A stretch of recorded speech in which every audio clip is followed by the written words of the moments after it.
All right, so we're going to have to run it from the top. But welcome to the reboot of Behind the Boot. It's a lot of technical issues trying to figure some things out. I am Spin Griffey. Got DJ Two Ready, DJ FTK, um, and DJ. Juane Hey, Jordan. thank you, Juan, because I had fucked up and forgot that quick, man. Juan I was Jordan. just waiting. I forgot it that quick. But man, what's up, bro? So we had started talking because FTK was telling us that he's got one more day in his dry July, and so we were about to discuss, I guess, as like living in New Orleans, you're already a functioning alcoholic, and how that doubles or triples as like a DJ. Um, and so I guess what is your relationship with alcohol as far as you as a DJ? Whoever wants to respond, we basically starting from the top with it. So I've been taking it slow this month. Oh, go ahead. Oh, I was gonna say FTK start since you don't. Oh, go ahead. Go ahead. Yeah, Okay. Yeah, I mean, nah, because like I would do it to, because I feel like I can't like connect with the room sometimes when they're drunk, or like it'll just turn off certain things in my head so I could just like focus on the music, or I guess like a numbing agent. Um, but yeah, man, like DJing, this month was pretty stacked, and so like DJing sober and just the first week had sucked because I was just like had to push through the nerves, and after that it was kind of like, oh, I DJ just fine, if not better. But but the other thing is too though, it's like one thing that kept happening was that like it's really a part of like what we do, because like y'all don't know how many times people are like, what you drinking? I say, I'm taking a break, and then I know. motherfuckers, man, what? right. What you mean you taking a break? Yeah. Literally. So I'm like, damn. What's so funny is that like I can drink and DJ and be like phenomenal. There is just something about me. Oh, I'm sorry. I'll get to that in a minute.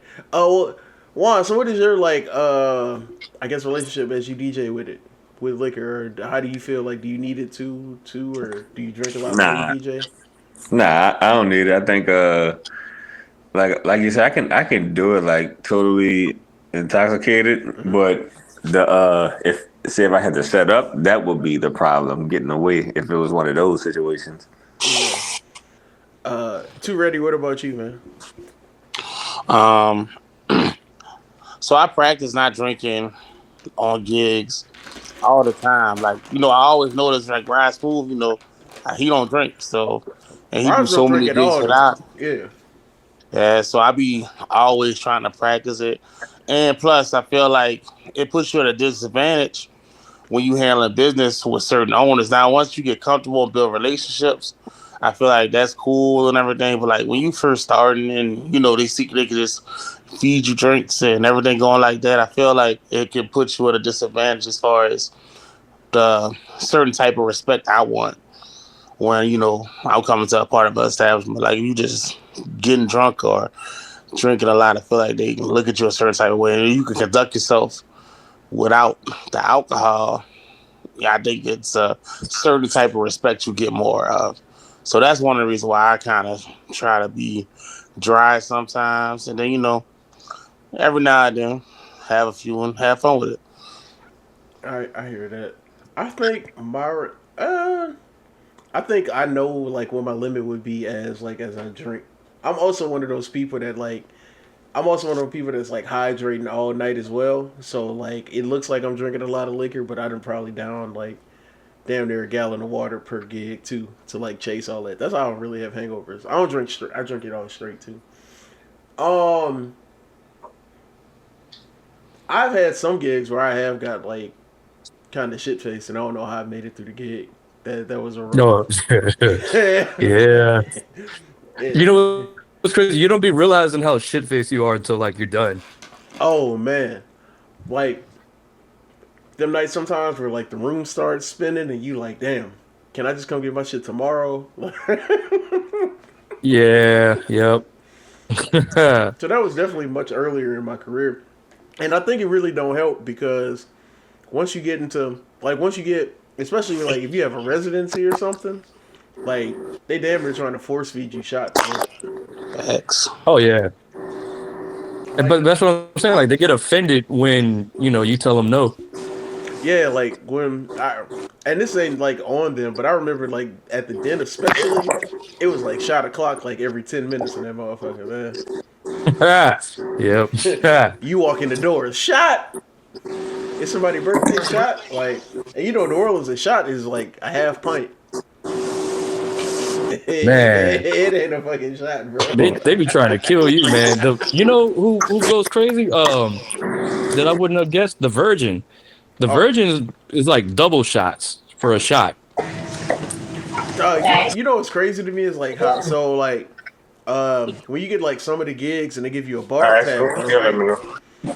And then like say your bar tab is like $50 or whatever. $50 in like drinks when it's just you is a lot of fucking liquor.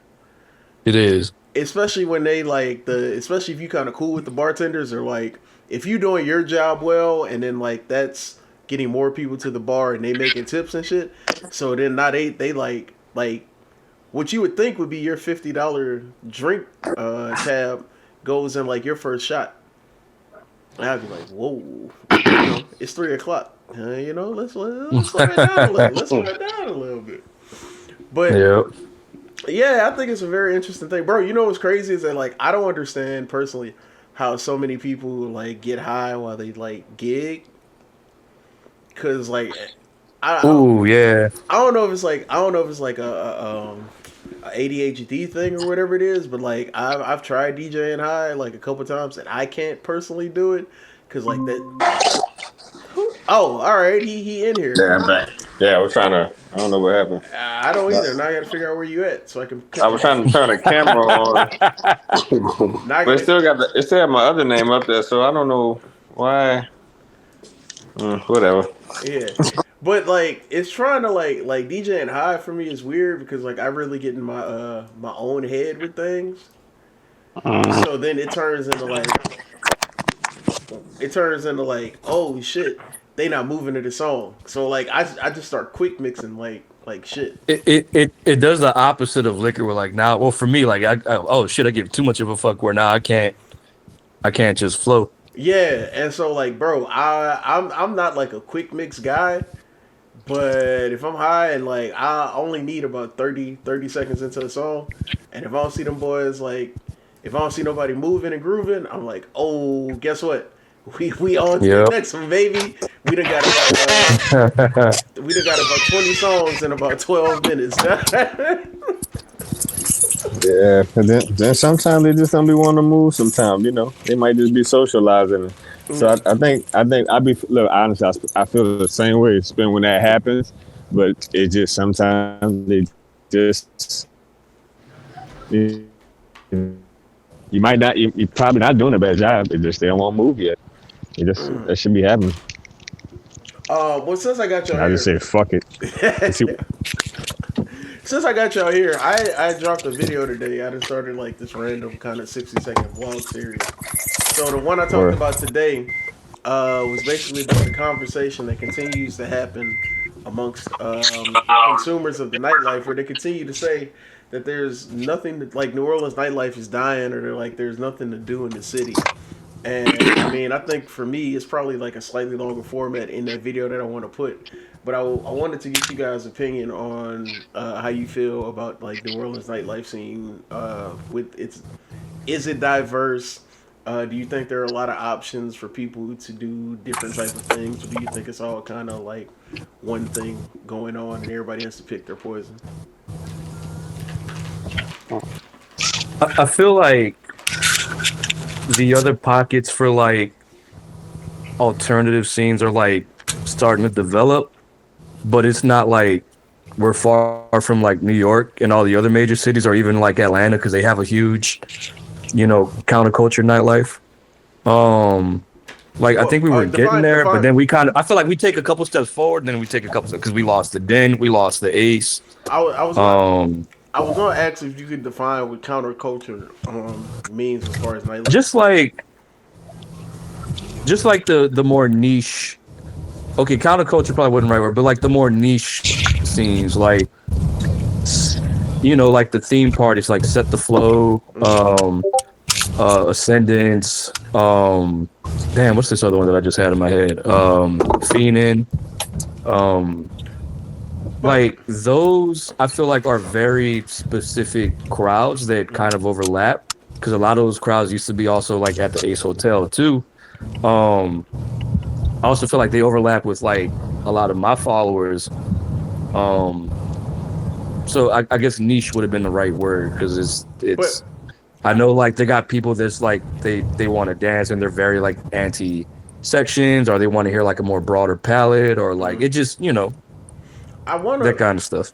You brought it up. I'm trying to figure out this best way because I don't want Mikey to take offense. Canceled. Yeah. I mean, I don't know if like I would consider Fiendin' in itself like a niche party per se because I mean, and I'll get him on here. I'm sure he'll probably, well, hopefully, I don't know. Hopefully he don't hear this. But like, I mean, at the end of the day, like for what it is, Fiendin' is kind of like just an R&B party, right? Yeah, it is, but it's the thing is, I feel like the crowd in there is like a more eccentric and like eclectic kind of crowd than I've seen from other R&B parties. Like, if that makes sense. But I mean, to me, what Mikey does with Fiendin', to me is that like I don't want to say that. I'm not saying he doesn't do anything different. I think actually what he does different is what makes Fiendin' as great as it is because he's willing to go deeper into his bag with the songs. Like I feel like if you go to an R&B party for the most part, a lot of DJs are playing the same 15, 20. Like I'm so glad we got past that phase of like people playing Can We Talk. Did we? Did we? Yeah, did we? I haven't heard Can. I personally haven't heard Can We Talk in about a year. Oh man, you go out. You gotta give me your list. I can get, but like my list of things that like, bro. Here's my thing. One, I think R&B parties out of here in like the next year and a half. That's a stretch. I don't think it's a stretch because R&B party, bro. Everybody is throwing a fucking R&B night. Yeah, but not all of them do good. That. But the ones that do good, they I feel like they stand for a while. There's another one. Hold on, Velvet Sessions, they're doing pretty good. I've heard of that one. I haven't seen that one. I haven't been to that one yet. But I mean, I'm sure they probably play like. Okay, I think. You talking about Area 20?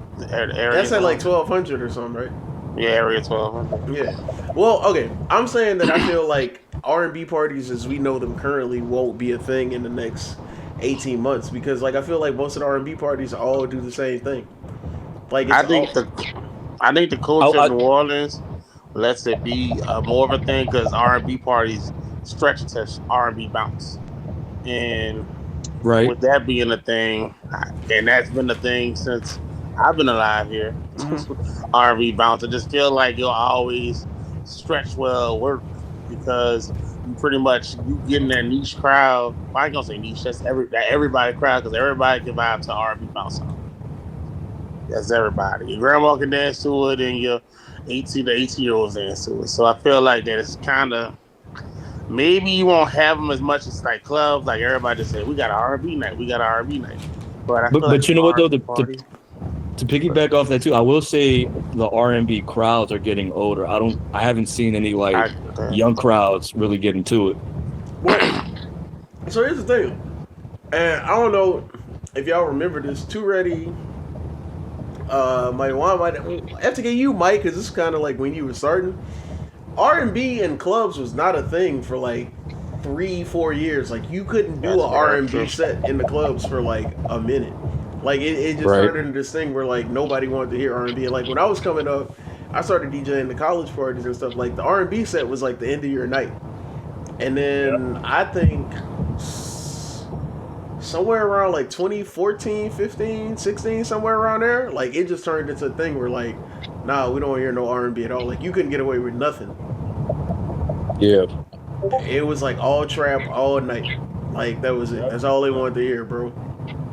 Yep. I'm glad it went into the R&B bag though, because it brought down so much of the foolishness of it. Really did though. That's a good point. You know that music can make people act a certain way mixed with the alcohol. Yeah. So I'm happy that the R&B is embraced, and I hope it don't, like you said, fade out because it's so oversaturated because everybody's trying to do it. Okay, But it can go deeper though. I think more so when I say oversaturated, and when I say that like it's on its way out, I guess I mean more so that like R&B nights as like themed parties are on their way out. Yeah, that's what I'm saying. It's Like, oversaturated in yeah, that thing. Like everybody want to do it because it's the thing now. yeah. I don't think Yes. R&B in sets is going anywhere now, but I think that like we're not gonna have like it's like 12 R&B nights a week, and then everybody playing the same thing. Like, yep, for sure. and it's so crazy to me because R&B is such a deep bag, bro. But I know if I walk into certain spots, and this might lead into another conversation I actually want to have, but I think it walks into a spot of like the DJs are scared to dig deep into their bags, and so they only want to play like the same shit that works for everybody else, bro. Yeah, it's like, if I so-called, I don't want to use McDonald's, but I'm gonna just use them. If I'm going to McDonald's for a Big Mac, I want the Big Mac. Right. You know what I'm saying? Like I'm going to R&B night, I want to hear Terrence Campbell, Can We Talk? I want to hear Tamia, I want to hear Usher. You know what I'm saying? So I mean, and I think that would I use those hot songs for bait. It's like, all right, I'm gonna give you your lemonade since you want this. But now I might put some fucking mint in it for now. And I'm saying that to say I might hit you with that can make me go to a throwback or something that's in that pocket. And I think that's where we can maneuver around with not playing so many of the hot shit. I mean, I don't want to say the hot shit, the shit that they know. Yeah. So, we got to just bait them in. So, I think that's a good analogy because I think, and this ties back into my point about the diversity of nightlife, I feel like a lot of consumers be trying to go to like Burger King and they try to order a Big Mac. Yeah.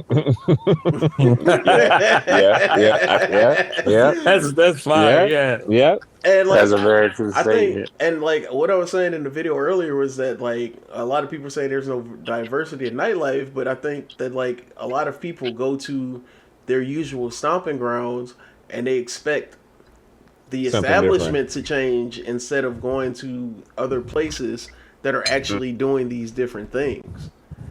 Unfortunately, that is I would say, especially I would say definitely with the Hummingbird era when that was like the little thing and that was jumping. People liked Hummingbird because it was a different vibe. It was. Until it wasn't. Then it wasn't. It slowly started changing into what people were paying for. So when the numbers started doubling because people started knowing about the vibe, that makes the owners say, okay, well maybe we can give them a little bit, and then you lose that standard because you chasing the bag. Because at the end of the day, anything as you all know in New Orleans, it's hard to have a night pop for over 6 months and it's popping on a regular night every night. Like it just don't happen all the time. Like you have your misses or your loss, but for your shit that makes the owners. Oh, I'm sorry.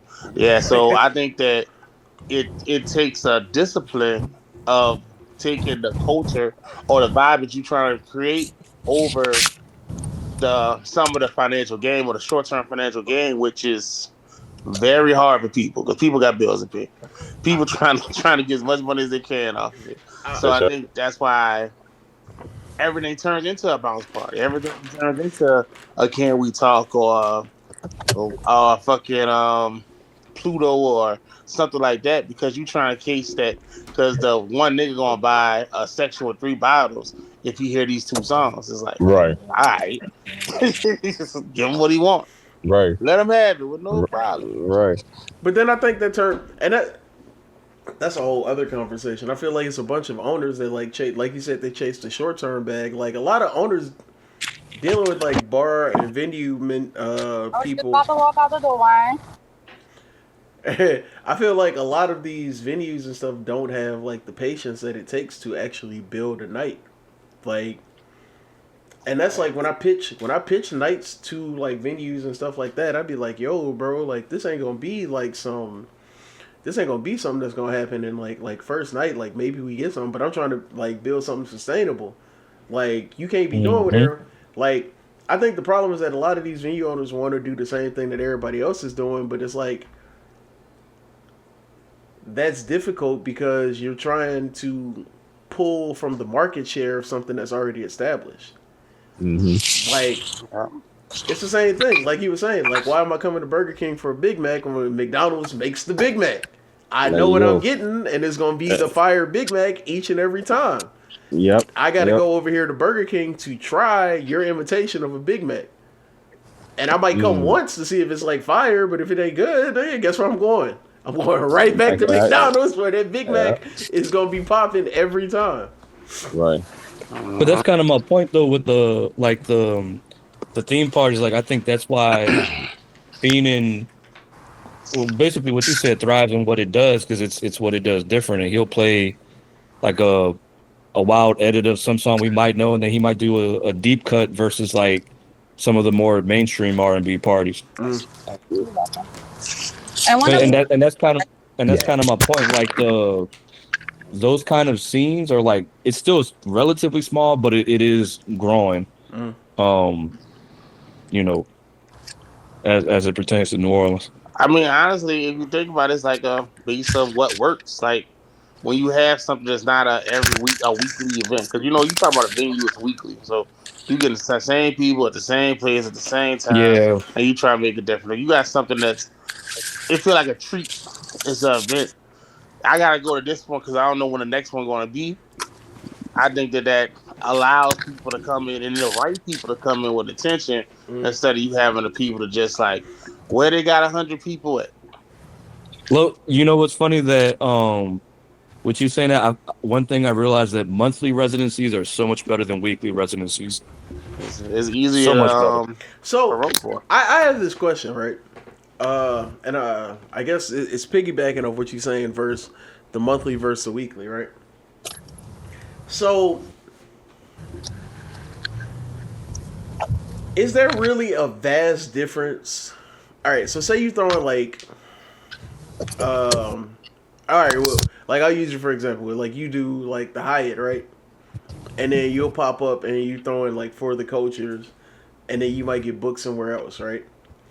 Are these would you say that like your sets vary that much in between those three different parties, or do you think it's just because like you're not doing for the culture 3 weeks in a row that make it different? It's definitely different because the ones I think I'm like 2 or 3 for the cultures in right now with Addis, and it's like people come in there like ready and anticipating, right? And so when I play, it's like they give me much more room to like play riskier shit or play edits or play something obscure. Like I think the very first night we ended the night with like early 2000s pop with like Britney Spears, and they broke out into like a little dance circle, and we played everything from like jigging music, bounce, Jersey Club, like the whole 9 yards. But it's like, for me as the performer, I just, maybe it's just in my head, but it just feels more open, more relaxed. The crowd is more receptive. I can be more bold. Whereas like in a weekly, like if I compare it to my weekly when I was at Dragons Den, like I think it was too ready to say, it's like, low key, it is kind of the same people plus the tourists looking for the same thing, and it's like sometimes, me personally, like I'll just, all right, well, I'm not in the mood to play like that because I just did this last week, so I'm gonna kind of take what I know works. Whereas like with this monthly at Addis, like I can, like I said, I can be more bold. I can, mix shit up. I can, I don't know. I don't really know how to pinpoint it, but it is a big difference. Okay. And that's not to say that I didn't enjoy it at Dragon's Den, but like where it's at right now, like I'm glad that I moved over there, because like if I had the opportunity to move it to Stellar, which I wouldn't, but if I had the opportunity to go back to Stellar weekly, I hell no. I heard some shit about that already. All right. So wait, one more question, and while we still on this, and I don't know whatever deal you got at Addis, do you feel that like your style changes completely when you're playing When you're walking in somewhere and you're playing to get a bar deal versus you're playing somewhere and you already like they paying you a set amount anyway. Like, do you feel like it's more open and free for you to play whatever you want because you know the money's already there compared to like, damn, I got to get these people to the bar, and that's for everybody. No, I don't think so. I think it just depends on how the room feels. Like, it depends on the context. Like, oh, okay, they want to go on 10 all night. Well, I think that's going to have a bigger impact versus like, or even like the length of the night. That'll impact how I play because then it's like, all right, I got to go in waves. And I mean, I guess personally, I feel like no matter if I got a bar deal or straight money, I feel like it's still a bar deal because most clubs are looking at you like if the bar's making money, then they gonna pay you whatever they want to pay you. And pay the thing. So it's always you kind of DJing on a bar deal because that's what we all eating from for the most part. So it's almost like always that. I be feeling like if I walk in a spot and I know they've given me like a set amount for the night, we just throwing shit at the wall. We gonna see what stick, man. You know what? I done got this. Yeah. I done got this Simple Plan song that's been stuck in my head all fucking week. We dropping this bitch tonight. All right. Yeah, I would be more willing. I guess if it's a bar deal, I'm more willing to hear the birthday requests and stuff and be like, "Yeah, y'all buying shots?" But all right. I can't do it. I can't do I might be a little more willing to go with that. Requests be blowing me because like it depends on how the request is formed. Like honestly, there are sometimes people actually come up with good requests, and I'd be like, damn. Yeah, I like those. I genuinely like those. And then there's some requests that like will actually put me on game because they just it's not Country Girl Trail Ride. It's some new one that somebody put me on, and I've been playing it. I forgot his fucking name. But sometimes, once every blue moon, people do come with good shit. How often is it that somebody comes with a request and you already have that song loaded to play next anyway? Oh, that's at 40%, 50% of the time. Yeah, at least maybe more. Night, bro. Like at least once a night, I do the whole. Just like, look over here. Like, yeah, it's very relaxed. Very much right. So we're all vets in the DJ game. We have been doing it for like varying amounts of time. What do you feel has changed a lot from where you've started to where like, and not you personally, but I'm saying like, how do you feel the DJ game has changed from where you entered to where we currently are? Ooh. Not to be the person that does this.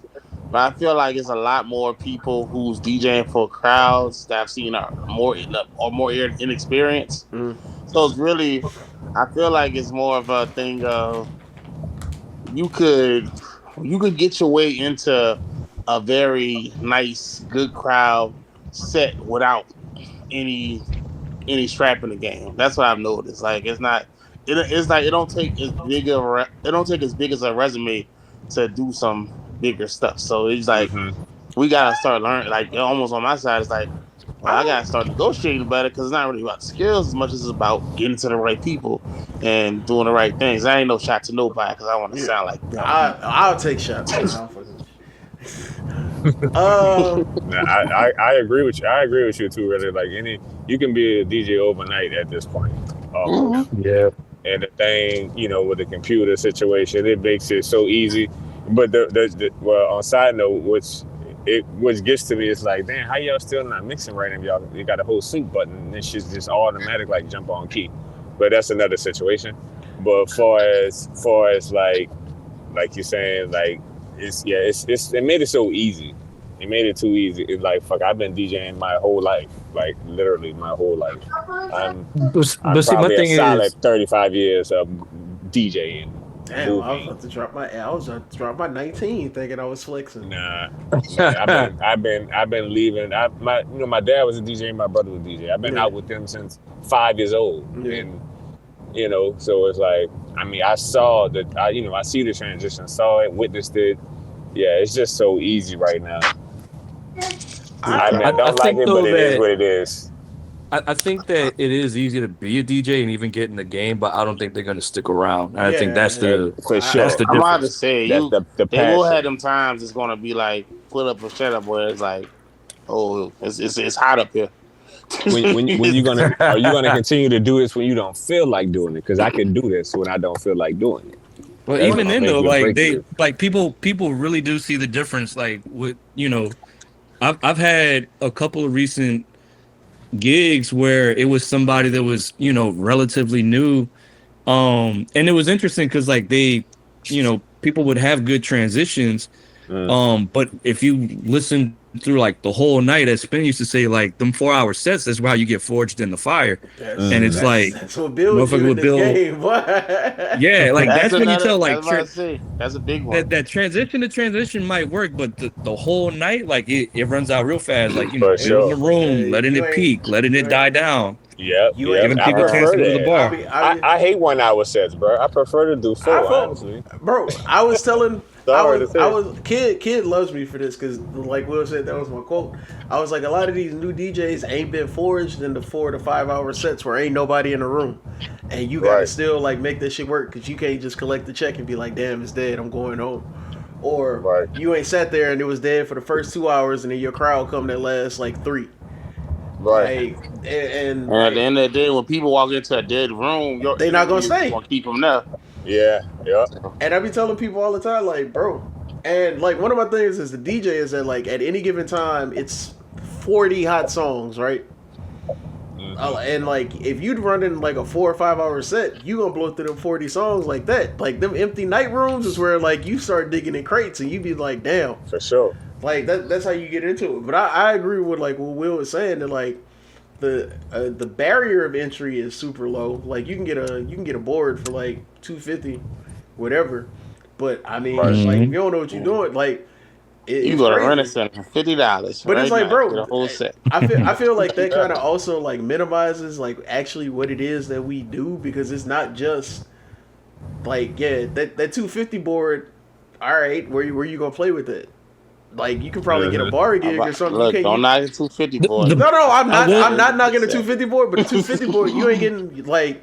But I do feel like this though. I feel like the bar gets lowered as a whole, but like people at our caliber do get appreciated much more because like, oh, you a DJ. Yeah. Right. Because it's like, to me, the double negative with the DJ, the double positive with the DJ is real. Oh, you don't. Yeah, you a DJ. One time I pulled out turntable. Oh, you a DJ. Yeah. Bro, like when I started like, and I was doing college parties and stuff, right? But like the thing is that like when I jumped in the game, this was like when vinyl was slowly phasing out and Serato was coming to thing, but like them hard drives was running you like $300 for like 700 megabits or whatever, and you had to plug that bitch in with your SL box. Yeah, like the 250 board gonna get you like somewhere, but like you ain't really gonna get too far because you can't do nobody private event with a 250 board because you ain't got no speakers. Like you don't know how, you don't, and like most times when you starting out as a DJ, you doing the private events and you doing either somebody's birthday party, you doing a fucking graduation party or something. And that little, like, that's how you get forwards, bro. Like, you ain't gonna survive them shits. Them $300, $400, $500 gigs to get your foot in the door. Now on the flip side, on the internet, they let anybody fly. You remember when you didn't have because they got it easy now with these powered speakers. They don't know about having to bring. They don't know about having to bring your own amp. They don't know about having to bring your own amp. Oh, that passive amp. That's it, man. Look, I still got my shit, bro. To have that. I still have it too. I got a couple left. Maybe like 1 or 2 left. I can have that. That shit ain't fun. Look, man, look. I respect the nostalgia. Man. Bringing out crates of records though, that was a whole nother ball game. We used to have to bring out the records, the amps, the speakers, the turntables. Like that process, we definitely had to be there 2 hours before. I will say the sound ain't the same compared to like the powered speakers versus like when you got the when you had to plug your amp and everything. Like that was just a different like knock to everything, dog. You think that one was better with the amp? That what you're saying? Oh yeah, I think the passive speakers with the amp was way better than what we got out right now, bro. Like when it just sound different. It just sound different. I don't know. I heard my Wow. fucking brother got that fucking he got this JBL, that's dual 18. That bitch sound crazy. That bitch sound like like you had 418 to the Tahoe. That bitch sound crazy. Man, I don't know. I think that frequency shit they didn't enhance that motherfucker, bro. I ain't even front. But I get what you're saying though. I mean I feel you, but shit crazy. All right, so Will, I got one more question. My question is, well, not one more. Oh, okay. Apparently, got 15 minutes. All right, Google. That's fine with me too. I thought it was just me, boy. I thought my phone bill was off. Nah.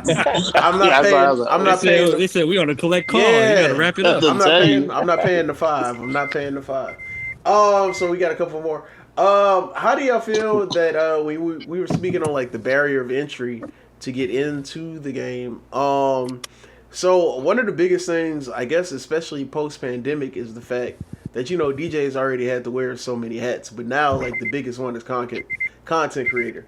Like people are getting booked for all these parties because they got a large amount of followers. Somebody said something.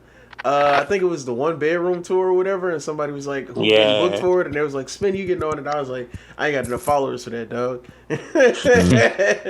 So, and I know, Will, I guess specifically, Will, I'd ask this for you because I think I've seen like the biggest growth over the past 2 to 3 years from what you were doing, especially content wise. So, like, what has that been like from where you were? Like probably post pandemic to what happened now, because I think one of the bigger ones, and maybe the one I remember the most, was the video you outside with the 360 camera and you did the Latin bounce mashup, and that one kind of went crazy. So how is how is like the content just on top of you being a great DJ? Like how much work is that for you, and how have you putting the work into the content gained you more fans that got you on some of these bigger platforms you've been on, like True Colors and stuff? Well, I mean, because that was different. I had an intention with that mix, right? Because it was to promote my Cinco de Mayo party. But the funny thing is that like doing content, I really hate it, and it's because it's like everything we got to do in the world has got to be like made for consumption. Like I just want to do my art sometimes. So like having to like set up a camera and then go in and edit it or review like the 3 hours of footage from my last gig. I honestly have a really negative relationship with it, but I do it because I know it's necessary and it has like, helped me out.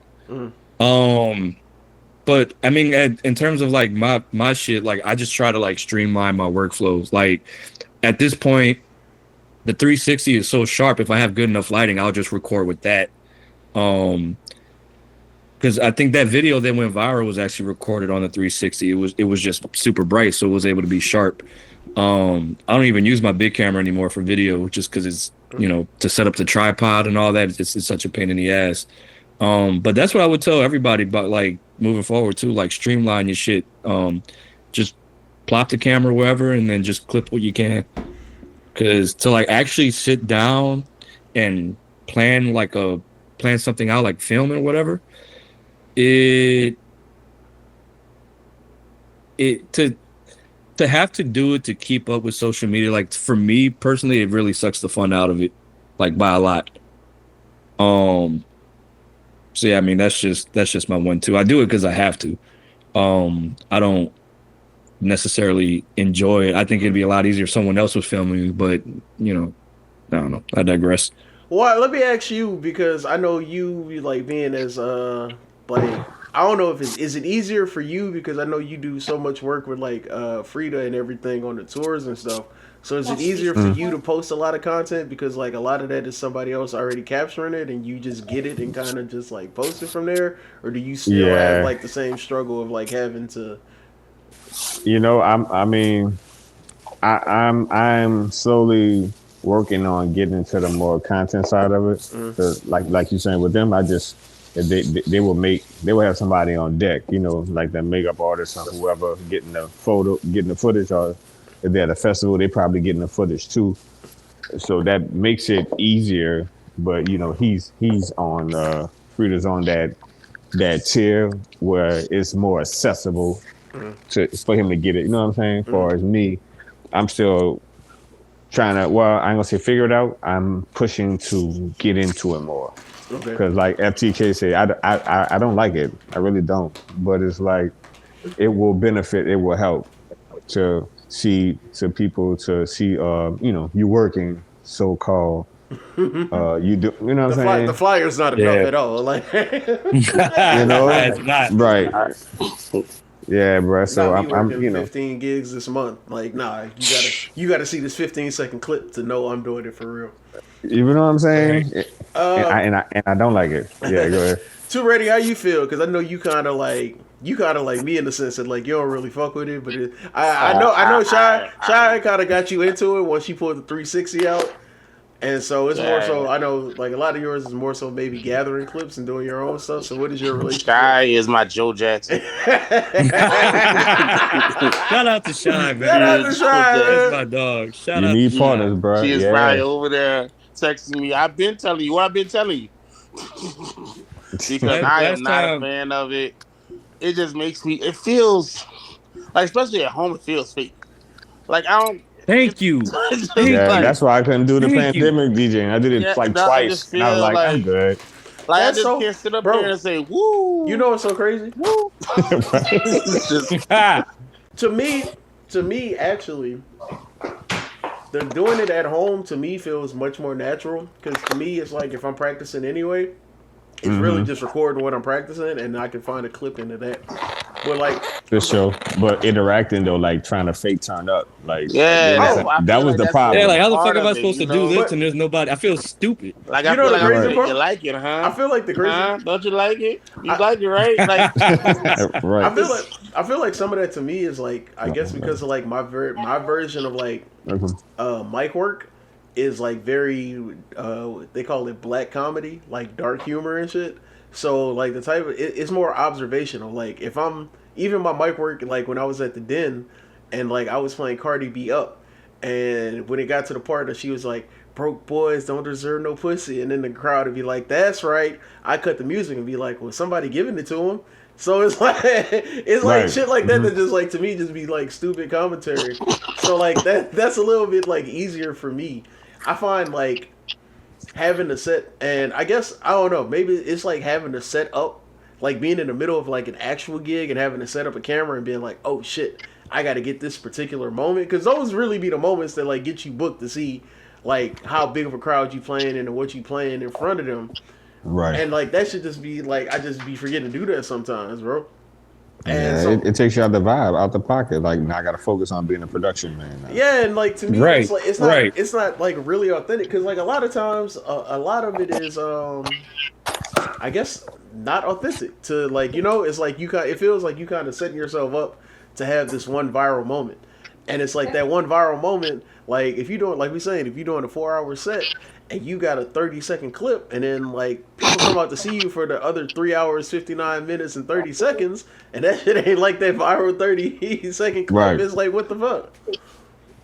And that's the people we dealing with, the microwave. It's definitely a talent to do it, man. Like to really sit up there and concentrate and to pretend like you are in a club in the atmosphere and that you feeling the energy and you just looking at a cereal bowl.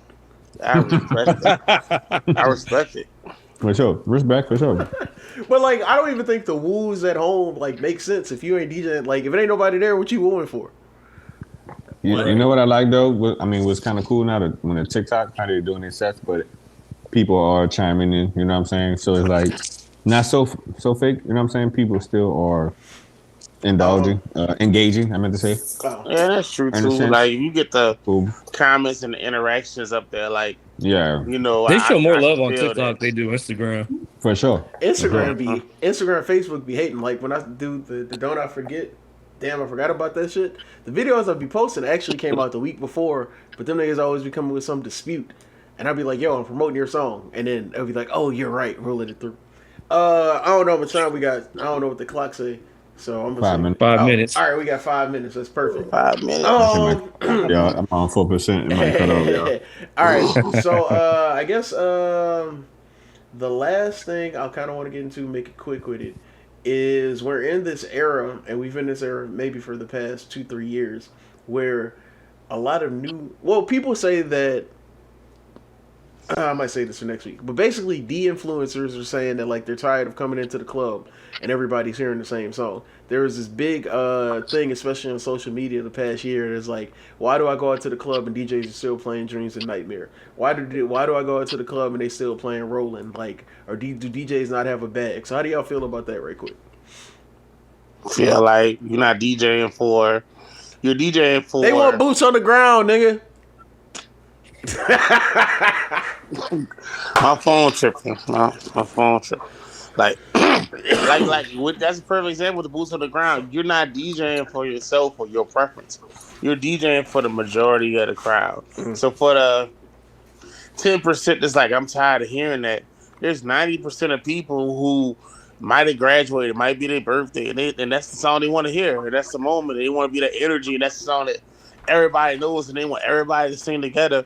And that 90% is over. I mean, that 10% over there, like, look at y'all doing the same thing. But you just were doing it a month ago. A few weeks ago. You just were doing it. For it. Right, exactly. I just like it's the hottest record out. Speaking on like some of the shit Will was saying earlier, like when I had the weekly at the Dragons Den, I got so tired of having to play Dreams and Nightmare every week because I knew it would turn to, like, it was like Dreams and Nightmare and Rolling, and it turned into like the job wasn't even fun because it was like, I know it's going to work on you guys.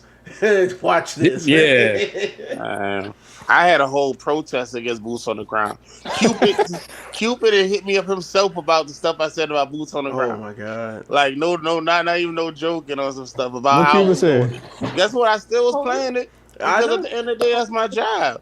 Yeah. That's not really about my opinion, but right. Yeah, that's so true. That's true. I hate a lot of stuff. So my term influences, let 70,000 people be telling you.